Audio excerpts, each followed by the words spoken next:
नमस्कार, मैं हूं रमन मुगाई और स्वागत है आपका न्यूज इंडिया में। और तमाम खबर, तमाम अपडेट सबसे पहले हम आपको न्यूज इंडिया में दिखा रहे हैं। ग्राउंड जीरो की हर तस्वीर आप तक पहुंचा रहे हैं। तो इस वक्त की बड़ी खबर आपको बता दें, उत्तर प्रदेश चुनाव से कानपुर में 9 बजे तक 5.8% मतदान हुआ है। कानपुर देहात में 9 बजे तक 6.1% मतदान हुआ है। कासगंज में 9 बजे तक 9.42 मतदान, तो महोबा में 9 बजे तक 8.5% मतदान। तो कासगंज में 9 बजे तक 9.42% मतदान, महोबा में 9 बजे तक 8.5% मतदान, कानपुर में 9 बजे तक 5.8% मतदान। तो तमाम अपडेट सबसे पहले आप देख रहे हैं न्यूज इंडिया पर। कानपुर देहात में 9 बजे तक 6.1% मतदान हुआ है। कानपुर का ये प्रतिशत आपको बता रहे हैं। कासगंज में 9 बजे तक 9.42% का मतदान हो चुका है।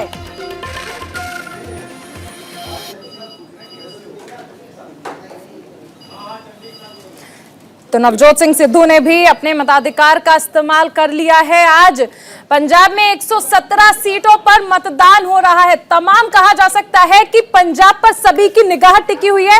हर पार्टी यहां पर जीत का दम भर रही है, लेकिन हालात इस बार बहुत अलग हैं। चुनावी समीकरण बदल चुके हैं, जमीनी हकीकत बदल चुकी है। इस बीच लगातार हर जगह से हमारे संवाददाता आप तक हर खबर पहुंचा रहे हैं, हर अपडेट हम आप तो पहुंचा रहे हैं। और अगर उत्तर प्रदेश की बात कर लें तो तीसरे चरण का मतदान है। उससे पहले हम पंजाब के बारे में बताते हैं। 9 बजे तक जो वोटिंग प्रतिशत है वो कहां तक पहुंचा है, क्योंकि लगातार मताधिकार का इस्तेमाल कर रहे हैं लोग। फरीदकोट में 6.88% का मतदान। नवजोत सिंह सिद्धू इस वक्त क्या कह रहे हैं, सुनाते हैं आपको।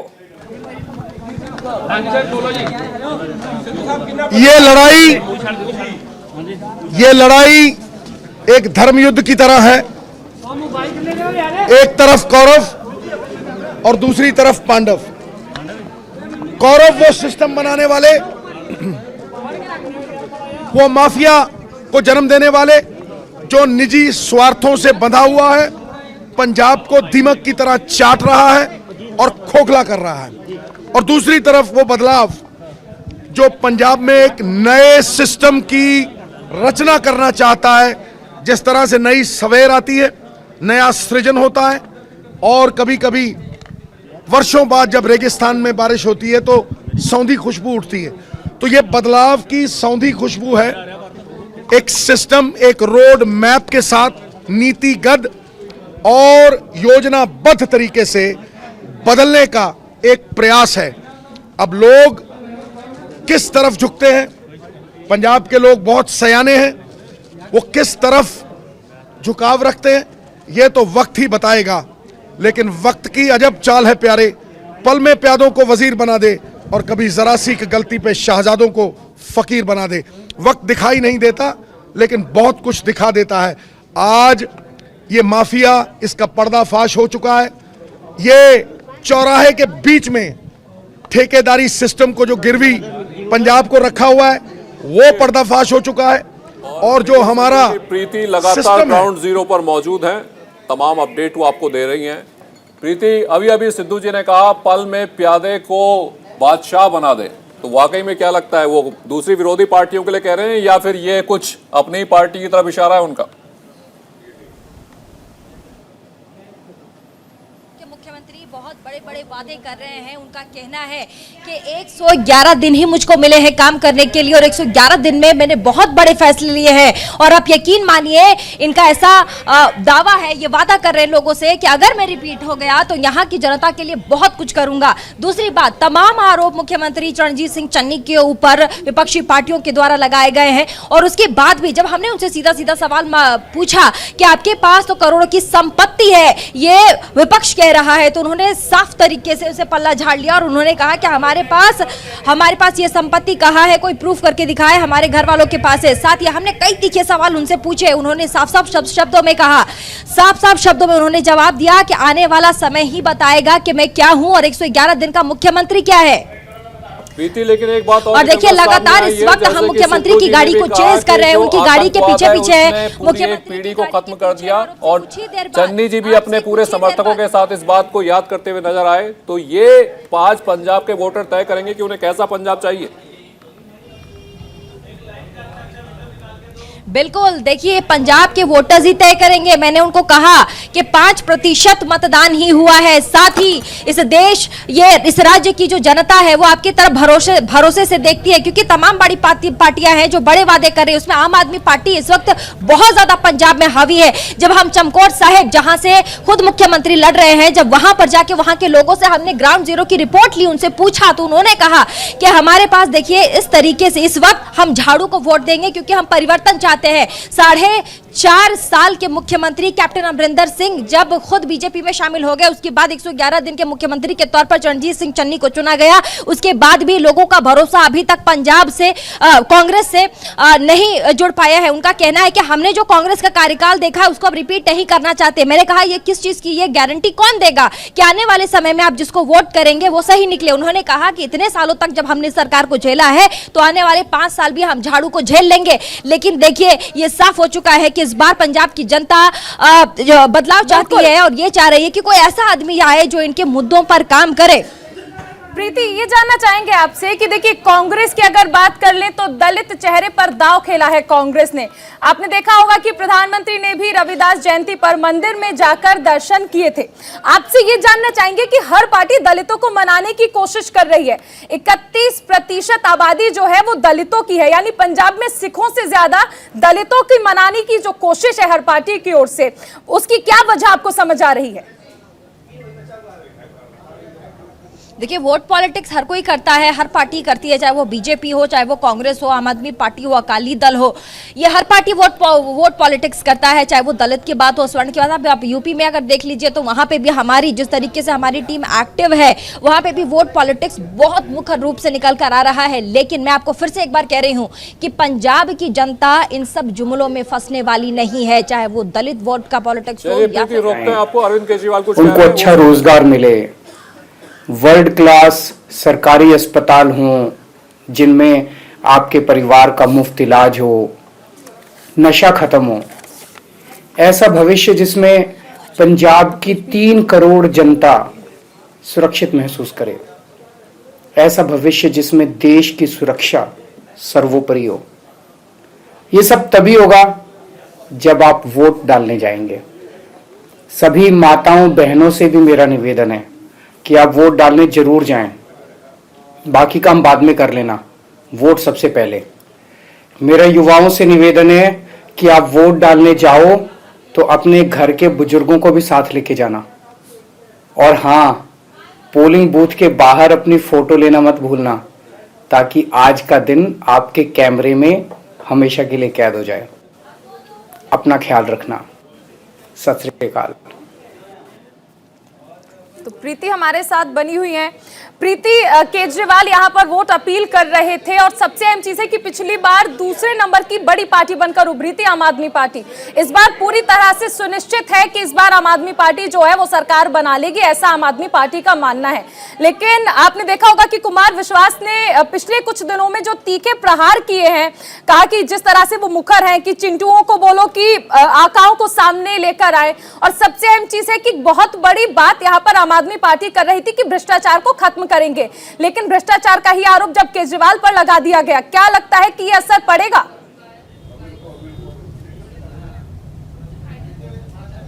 बिल्कुल असर पड़ेगा, और पंजाब की जनता ये पल पल देख रही है हमारे चैनल के माध्यम से भी, क्योंकि हम भी उन्हें अपडेट कर रहे हैं कि क्या कुछ चल रहा है। और एक बार मैं अपने कैमरा पर्सन से कहूंगी कि वो बाहर का दृश्य भी आपको दिखा दे, जहां पर खुद मुख्यमंत्री इस वक्त रुके हुए हैं। और ये बहुत वो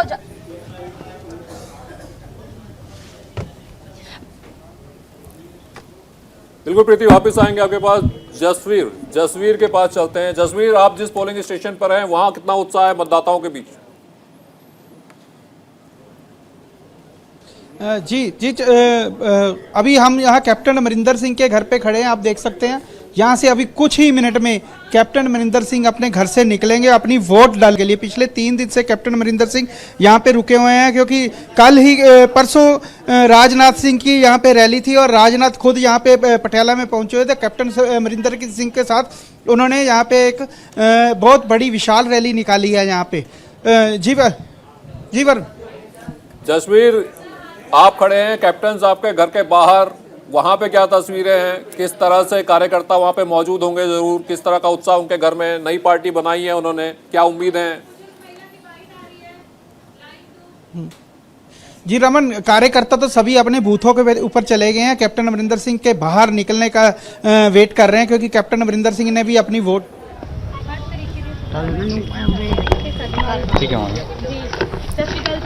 तो ये आप देख सकते हैं, ये है लोकतंत्र की बेहद खूबसूरत तस्वीरें जो अभी हमने आपको दिखाई थी। एक बुजुर्ग महिला अपने मताधिकार का प्रयोग करने के लिए चारों यहाँ पर पहुंची थी। तमाम मेहमान भी मेरे साथ जुड़े हुए हैं। रमनीत जी, इस वक्त कैप्टन साहब और भारतीय जनता पार्टी के बीच गठबंधन है, लग रहा है कि कुछ कर पाएंगे? अकाली को छोड़ के कैप्टन साहब को पकड़ा है बीजेपी ने, फायदा होगा या नुकसान? फायदा जरूर हो सकता है। देखिए, कैप्टन अमरिंदर सिंह आपने देखा कि पिछली सरकार जो थी, इसके पहले भी इनका परफॉर्मेंस काफी अच्छा ही रहा है। हालांकि आला कमान की तरफ से यदि बहुत ज़्यादा आप देखिए प्रेशर ना होता, यदि अकेले अपने दम पे वो सिर्फ अपनी सरकार चलाते, तो शायद ज़्यादा बेहतर तरीके से पंजाब की स्थिति को सुधार पाते। जहाँ तक आज बीजेपी, ये बात सच है कि आज आम आदमी पार्टी को देखिए या कांग्रेस देखिए, उन दोनों के सामने आप देखिए बीजेपी और जो अपना कैप्टन अमरिंदर सिंह है उतने ज़्यादा मजबूत भले ही नज़र नहीं आ रहे हो, लेकिन स्थिति आप देखें कि पहले से काफ़ी ज़्यादा बेहतर होगी। क्योंकि आज देखिए सरकार में जो कानून व्यवस्था की बात होती है, ये आप देखिए जो पंजाब का एक बहुत बड़ा मुद्दा नशा की बात करें तो इन सब मामलों में बीजेपी ने काफ़ी सुधारने का प्रयास किया है। फिर किसानों का एक बहुत बड़ा मुद्दा है, किसान आंदोलन, चूंकि शुरुआत देखिए सबसे पहले आप पंजाब के ही किसान जो हैं सबसे ज़्यादा उसमें प्रमुख भूमिका में रहे थे, लेकिन अब बिल वापसी जब से हुई है तो किसान भी कहीं ना कहीं बीजेपी की तरफ आप देखिए कहीं ना कहीं उनका झुकाव हुआ है। तो इस झुकाव को वोटों में तब्दील भी हो सकता है, आप सीटों में भी तब्दील आप देखते हुए नजर आएंगे।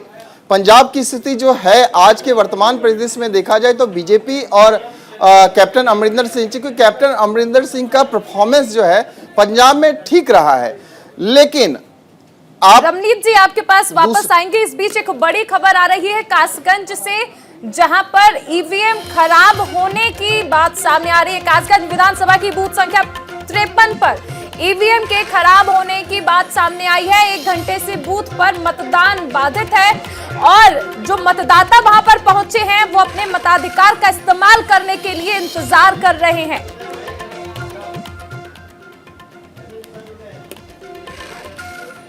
तो चलिए सीधा पंजाब चलते हैं, जहां मेरी सहयोगी प्रीति सीएम चन्नी से बात कर रही हैं। और देखिए हमारे साथ इस वक्त न्यूज इंडिया 24/7 में खुद पंजाब के मुख्यमंत्री चरणजीत सिंह चन्नी मौजूद हैं। हम एक्सक्लूसिव इंटरव्यू दे रहे हैं। अब से कुछ ही देर बाद खुद मुख्यमंत्री 26 नंबर वार्ड खरड़ से जाकर वोट कास्ट करेंगे।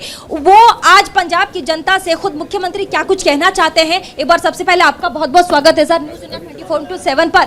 आप अब से कुछ देर बाद ही वोट करने वाले हैं, क्या आपके मन में क्या चल रहा है इस वक्त? ऐसा है कि मैं सुबह मॉर्निंग में गुरुद्वारा साहब गया और वहाँ माथा टेका और उसके बाद मंदिर गया, भगवान के आगे अरदास की है और मैंने अपने आप को भगवान के आगे समर्पण कर दिया है। लोगों में अपनी बात रख दी है, अब आगे भगवान जाने, जो करेगा भगवान वैसे ही होगा। सर आज जो पंजाब की जनता है अपना फाइनल जो फैसला है वो सुना देगी, आपको विश्वास है पंजाब की जनता पे? पंजाब की जनता एक तरफ हो गई है। कांग्रेस पार्टी का आने वाले दिनों में राज्य आने वाला है और ये लोगों का राज्य होगा और एक तरफा हो गए हैं लोग, एक तरफा होकर कांग्रेस को वोट दे रहे हैं। हर कोई आज मेरे नाम से, जैसे कहते हैं कि मेरा आपकी कृपा से सब काम हो रहा है, करते हो तुम कन्हैया मेरा नाम हो रहा है।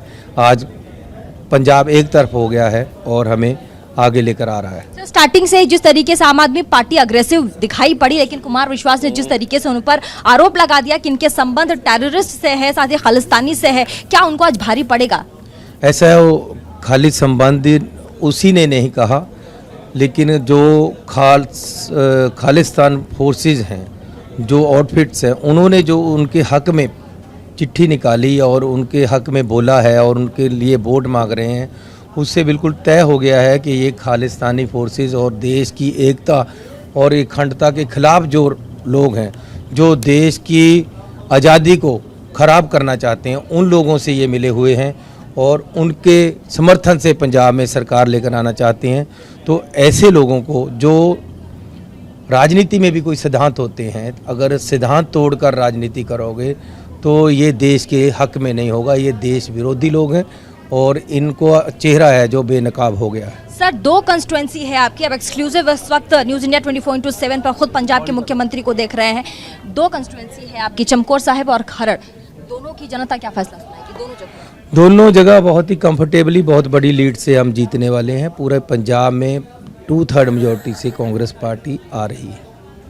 आम आदमी पार्टी लगातार आप पर निशाना साध रही थी। उनका कहना था कि जिस दिन वोट होंगे उस दिन चन्नी साहब देख लेंगे कि आम आदमी पार्टी के लिए पंजाब की जनता क्या सोचती है। अब दिन आ गया है और अब मैंने जितने जहाँ भी गया हूँ एक तरफा रुझान है और बहुत बड़ी मार्जिन से हम जीत रहे हैं। और जिस तरीके से बीजेपी ने सच्चा सौदा की वोटें अकाली दल को आज दिलाने का फैसला किया है और सच्चा सौदा वाले आज अकाली दल को वोट डाल रहे हैं, तो इससे जो और ख़ास तौर पे भगवंत मान की सीट पे वो सच्चा सौदा वाले भगवंत मान की मदद कर रहे हैं। तो ऐसे साबित हो गया है और इन्होंने हमारे जो बेअदबी वाली बात थी उसके जख्म मल्ले कर दिए हैं। अकाली दल और सच्चा सौदा वाले आज मिलकर वोट के लिए 5% ही मतदान हुआ है सर, दूसरे राज्यों में बहुत ज़्यादा मतदान। मैं यही कहना चाहता हूं लोगों को कि वोट की बहुत बड़ी कीमत है। आपकी वोट से राजनीति तय होनी है, आने वाला समय तय होना है, इसलिए घर में ना बैठे। अगर आप वोट डालने नहीं जाओगे तो मेरी एक वोट खराब हो जाएगी, कृपया वोट डालने जाएं। तो ये थे हमारे साथ पंजाब के मुख्यमंत्री, एक्सक्लूसिव सिर्फ न्यूज़ इंडिया 24/7 पर तमाम मुद्दों के जवाब वो दे रहे थे। खासकर न्यूज़ इंडिया 24/7 पर वो आए और अपनी बात उन्होंने रखी। उन्होंने पंजाब की जनता से ये भी कहा है कि आप अपना वोट, अपना मत आज जरूर देने जाए, वोट कास्ट जरूर करें। और ये न्यूज़ इंडिया 24/7 की तरफ से पूरे देश भर में जहां जहां भी आज चुनाव हो रहा है, 5 राज्यों के विधानसभा चुनाव में जहां भी लोग अपने घर में हैं, उनसे अपील करता है कि आप घरों से आज जरूर निकले और वोट करने जरूर जाएं। याद रखिएगा, आज आप जिसे भी चुनेंगे वो इंसान अगले 5 साल आपका भविष्य तय करेगा। नमस्कार। तो चलिए, पंजाब में चुनाव है और लगातार आम आदमी पार्टी के अरविंद केजरीवाल हो या फिर चन्नी हो, वो लगातार अपील कर रहे हैं लोगों से कि अपने मताधिकार का प्रयोग करें। आपका सबसे बड़ा अधिकार है और ये लोकतंत्र के उत्सव में जरूर हिस्सा लें। और अगर पंजाब की बात करें, 117 सीटों पर इस वक्त वहां पर वोट पड़ने लगी हैं। बेहद दिलचस्प इस बार पंजाब का चुनाव हो गया है। जो कभी साथ थे वो अब साथ नहीं है और जो कभी अलग हुआ करते थे वो एक दूसरे का हाथ थामे खड़े हैं। उत्तर प्रदेश का रुख करते हैं। उत्तर प्रदेश में भी तीसरे चरण का चुनाव इस वक्त जारी है। और अगर बात करें पिछली बार की, तो पिछली बार भारतीय जनता पार्टी ने हालांकि यहाँ से बढ़त बनाई थी, अच्छी खासी बढ़त बनाई थी, लेकिन इस बार चीजें कुछ अलग सी नजर आ रही हैं। बिल्कुल, और हम रमनीत जी आपके पास आएंगे। और रमनीत जी आपके पास आएंगे, उससे पहले विवेक जी से जानते हैं कि इस वक्त मतदान केंद्र पर वो क्या देख पा रहे हैं। अब क्योंकि दिन बढ़ रहा है तो क्या वोटर्स में उत्साह भी देख पा रहे हैं आप? जी हाँ, बिल्कुल उत्साह बढ़ता जा रहा है। मैं इटावा की जसवंत नगर विधानसभा सीट के सैफई वाले जो बूथ है, अभिनव कॉलेज, वहां पर मौजूद हूं और खबर यह है कि अखिलेश यादव यहां से 200 मीटर की दूरी पर करीब उनका घर है, वो अपने घर पर आ चुके हैं और वहां से वो अब यहां पर मतदान के लिए किसी वक्त भी आ सकते हैं। हमारे साथ मौर्या जी हैं। मौर्या जी समाजवादी पार्टी के प्रदेश सचिव हैं, करहल के प्रभारी भी हैं, लेकिन इस वक्त यहाँ जसवंत नगर में है। क्या करहल में चल रहा है? करहल में जात और धर्म से उठ के पूरी जनता समाजवादी पार्टी को वोट करने जा रही है और इतिहास बनाने जा रही है। पूरे प्रदेश में सबसे अधिक वोटों से जीत के देश का मुख्यमंत्री बनाने जा रही है। कोई आम चुनाव नहीं है, ये लोकतंत्र और संविधान बचाने का चुनाव है। और मैं आज इस सैफई की ज़मीन से तीसरे चरण के मतदाताओं को बताना चाहता हूं कि आप जो है लोकतंत्र बचाने और संविधान बचाने के लिए, आपको दिखाता हूं कि अखिलेश यादव कि तेज प्रताप यादव यहाँ पर मतदान के लिए आ चुके हैं और थोड़ी देर में अखिलेश यादव, तेज प्रताप और उनकी जो पत्नी है लालू प्रसाद यादव जी की जो बेटी हैं, वो साथ अभी थोड़ी देर पहले गई हैं वोट डालने के लिए। तो अब अखिलेश यादव का परिवार धीरे धीरे हालांकि बिल्कुल, शिवपाल तो यहाँ यादव, पर रामगोपाल सैफई में यादव, आदित्य सपा यादव अपना गढ़ ये लोग बचाने पहले की मतदान कोशिश कर रही है। लेकिन अखिलेश वहीं यादव का क्या इंतजार बीजेपी किया जा रहा है। हाथरस में थोड़ी देर अपना अखिलेश यादव भी जो वर्चस्व है उसे बनाकर रख पाएगी? पीयूष से जानते हैं। पीयूष, पिछली बार हाथरस की अगर बात कर ले तो बीजेपी के लिए अच्छे संकेत थे, इस बार मतदाताओं का रुझान क्या कहता है, क्या लगता है, तस्वीरें क्या कहती हैं? देखिए, आज सुबह से जिन जिन मतदाताओं से बात हुई है तो हाथरस कांड की भी चर्चा हुई है, और हाथरस कांड की जब चर्चा होती है तो 2020 का दृश्य सामने आता है, लेकिन उसके बावजूद भी तमाम युवा मतदाता थे, तमाम महिलाएं थीं और तमाम बच्चियां थीं जो पहली बार अपना वोट कास्ट कर रही थीं। उन्होंने फिर भी कहा कि हम महिला सुरक्षा, विकास और उसके अलावा शिक्षा के मुद्दे पर वोट देने आए हैं। जो घटना हुई थी वो घटना बहुत अप्रिय थी, लेकिन अब उससे हम ऊपर उठ चुके हैं और आगे भविष्य में घटना इस तरह की ना हो, ऐसी सरकार हम चुनना चाहते हैं। कई महिलाओं और कई बच्चियों ने कहा कि इसके पहले हालात क्या थे और आज क्या हालात हैं, दोनों में अंतर भी उन्होंने बताया। लेकिन सबसे बड़ी बात है कि हाथरस का जब जिक्र आता है तो बात होती है 1996 से लेकर 2012 तक की। ये बसपा का गढ़ था, 97 में जिला बना और उसके बाद रामवीर उपाध्याय हाथरस की इस सीट पर जहां पर मैं खड़ा हूं यहां से विधायक बने। हालांकि परसीमन में यह सीट बदल जाती है और गेंदालाल उसके बाद बसपा की टिकट पर यहां चुनाव लड़ते हैं और विधायक बनते हैं, लेकिन 17 में गेंदालाल आरएलडी में चले गए और भारतीय जनता पार्टी ने अपना खाता खोला। अब सबसे बड़ी बात है कि भारतीय जनता पार्टी 22 में कहां तक इसको अपने बिल्कुल पीयूष और विवेक का एक बार फिर से रुख करते हैं। विवेक मौजूद है करल में और ये तमाम तस्वीरें इस वक्त वो आपको दिखा रहे हैं। विवेक, कितनी देर बाद पहुंचने वाले हैं अखिलेश यादव अपने मताधिकार का प्रयोग करने? जी बस थोड़ी देर में पहुंचने वाले। मैं चाहूंगा अपने कैमरा यादव के परिवार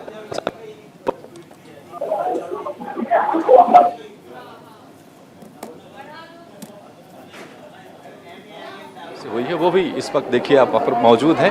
परिवार के दूसरे लोग भी वहाँ पर मौजूद हैं और इंतजार किया जा रहा है कि सब लोग एक साथ ही जाकर के मतदान करेंगे। अखिलेश यादव थोड़ी देर में यहाँ पर आने वाले हैं, उनके साथ डिम्पल यादव भी होंगी। अखिलेश यादव परिवार के जो बाकी लोग, चाहे वो शिवपाल यादव हो, आदित्य यादव हो, रामगोपाल यादव हो, ये लोग अपना मतदान कर चुके हैं। लेकिन इस वक्त तेज प्रताप का परिवार यहाँ पर हमको दिख रहा है मतदान केंद्र के अंदर। उनकी पत्नी और उनके दूसरे रिश्तेदार करीबी वो यहाँ पर पहुँच चुके हैं और अखिलेश यादव भी बहुत थोड़ी ही देर में ये माना जा रहा है कि आएंगे। उनका इंतजार परिवार के दूसरे लोग कर रहे हैं और जैसे ही वो आते हैं फिर वो मतदान करने के लिए जाएंगे और यहाँ से फिर उनको आगे जो उनके प्रोग्राम्स लगे हुए हैं रैली के और कैंपेनिंग के, वो उसमें चले जाएंगे। तो बस थोड़ा सा इंतजार और है, वो अपने घर पर हैं और किसी भी क्षण अखिलेश यादव डिम्पल यादव के साथ इस बूथ पर मतदान के लिए पहुंचने वाले हैं।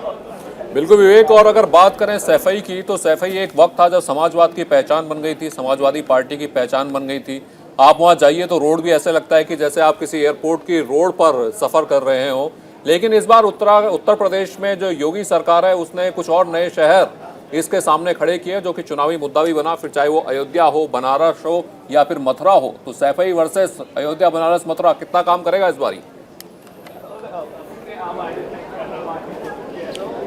देखिए, सैफई एक गांव है, अयोध्या एक कस्बा है, कस्बा था, नगर पालिका था, और काशी तो एक मेट्रो सिटी है। जिस तरह से मुलायम सिंह यादव ने और उसके बाद अखिलेश यादव ने सैफई को बसाया है, आप अगर यहाँ आएंगे तो ज़रूर ये एक गाँव है, लेकिन आपको गाँव जैसा नहीं दिखेगा। वेल मेंटेन्ड है। अब बीते 5 सालों में ज़रूर कुछ दुर्गति हुई है, कुछ देख रेख नहीं की गई, लेकिन पक्की सड़कें बनी हुई हैं, बड़े मकान बने गए हैं, बड़े किसान हैं यहाँ पर, बड़े रिच किसान हैं यहाँ पर। यहीं पर थोड़ी दूर पर एक पीजीआई भी है जिसको हम कहते हैं एम्स सैफई का, वो भी यहाँ पर है। कई सारे डिग्री कॉलेज हैं, कई सारे इंटर कॉलेज हैं। जहाँ हम खड़े हैं इसके ठीक बगल में एक इंटर कॉलेज और अमिताभ बच्चन के नाम से है, वो कभी मुलायम सिंह यादव ने बनवाया था। इसके ठीक बगल में अमिताभ बच्चन इंटर कॉलेज उसका नाम है, तो वो भी है। तो पढ़ाई लिखाई की भी अच्छी व्यवस्था है। पास लौटेंगे, यहाँ स्टूडियो में हमारे साथ रमनीत जी भी बने हुए हैं, विश्लेषण भी कर रहे हैं। और रमनीत जी, आपके पास आना चाहेंगे। देखिए, आपको याद होगा कि अब से कुछ दिन पहले जिस तरह बघेल के काफिले पर हमला हुआ, उसके बाद मुलायम सिंह यादव का मंच पर आकर भावनात्मक अपील करना, करहल के कुरुक्षेत्र में क्या ये माना जाए कि समाजवादी सुल्तान के फल जाने का संकेत है? क्योंकि देखिए, अगर हम देखें तो बघेल जिस तरह से एक तरह से कैबिनेट मिनिस्टर हैं, लेकिन जब हम करहल की बात करेंगे तो बघेल के साथ वो बात हो जाती है कि उनका तो कुछ जाना नहीं है। हालांकि उन्होंने कहा कि अगर हार गए तो इस्तीफा दे देंगे, लेकिन अखिलेश के लिए साख का सवाल है ये। बिल्कुल शक का सवाल है। देखिए मुलायम सिंह यादव के काफ़ी आप करीबी रहे हैं अपने बघेल साहब। आप देखिए बघेल साहब का भी चूंकि समाजवादी पार्टी में इनका बहुत बड़ा योगदान है। इन्होंने विकास की जब बात करें या गठजोड़ की बात करें या नेताओं से, आप देखिए बहुत सारे ऐसे नेताओं को लाने की भी बात करें अच्छे अच्छे जो समाजवादी पार्टी में, आप देखिए बहुत अच्छा काम किया है एसपी सिंह बघेल। लेकिन आज विरोधी आप देखिए दल में है, ये बीजेपी में है, लेकिन एसपी सिंह बघेल को बहुत अच्छी तरह से रणनीति पता है। समाजवादी पार्टी में सेंध कैसे लगाया जा सकता है और करहल जैसी सीट में भी परिवर्तन देखे जा सकते हैं। यह कहना उचित नहीं होगा, लेकिन आप देखेंगे कि एसपी ये जो करहल से सटा हुआ जितना इलाका है, आप एटा की बात करें या इटावा की बात करें, तो वहां पे भी आप एसपी सिंह बघेल जो दलित ओबीसी समुदाय से आते हैं, आप ये राजपूत की जब बात करें, गैर ओबीसी की बात करें, जाट की बात करें, तो वहां पे इन सीटों पे काफ़ी ज़्यादा आप देखेंगे कड़ा मुकाबला रहेगा और एसपी सिंह बघेल के पक्ष में ये सारी सीटें जा सकती है, बीजेपी के पक्ष में जा सकती है। फिर बात करें कि यहाँ पे दो तरह की, देखिए इस बार का जो चुनाव है पिछले चुनाव से अलग है क्या? हाँ, इसमें अलग क्या दिख रहा है कि बीजेपी के जो शासनकाल देखिए 2017 से 22 में, आप देखिए कोरोना काल जैसी वैश्विक बीमारी आने के बावजूद भी बीजेपी ने जिस तरह का सुधार किया है, जिस तरह का विकास किया है, इसका एक अच्छा संदेश जाता है कि इस तरह के मुद्दे, यदि वैश्विक बीमारी आती है, दूसरी सरकार आपने देखा कि पूरी तरह से आप उनकी जो विधि व्यवस्था देखिए तो पूरी तरह से चरमरा जाती है। उसके बावजूद भी योगी सरकार ने, जब राशन की बात करें, सुरक्षा की बात करें, विकास की बात करें, देखिए पिछली सरकार में हमने देखा कि सपा और बसपा की सरकार में जितने मकान दिए गए थे, 16 लाख बसपा की सरकार में मिले थे, 13 लाख सपा की सरकार, इन दोनों को मिलाकर के जितने हुए थे 42 लाख मकान जो है। वापस लौटेंगे। इस वक्त एक बड़ी खबर आ रही है राजस्थान के कोटा से। इस वक्त की बड़ी खबर बता दें, एक बड़े हादसे की जानकारी मिल रही है जहां पर चंबल नदी की छोटी पुलिया से एक कार गिर गई है और दुल्हा समेत 9 लोगों की मौत इस हादसे में हो गई है। दर्दनाक हादसा, चंबल नदी की छोटी पुलिया से गिरी कार, दूल्हे समेत 9 लोगों की मौत। तो ये दर्दनाक हादसा हुआ है, दूल्हे समेत 9 लोगों की मौत हो गई। कोटा की खबर है, तो ये दर्दनाक हादसा हुआ है राजस्थान में। राजस्थान के कोटा में ये बड़ा हादसा हुआ है जहां पर 9 लोगों की मौत हो गई। चंबल नदी की छोटी पुलिया से गिरी कार। कोटा से ये बड़ी खबर। तो हमारे तमाम सहयोगी और राजनीतिक विश्लेषक जुड़े हुए हमारे साथ, खबरों का सिलसिला चलता रहेगा। तमाम अपडेट चुनाव से जुड़ी सबसे पहले देखते रहिए न्यूज इंडिया पर।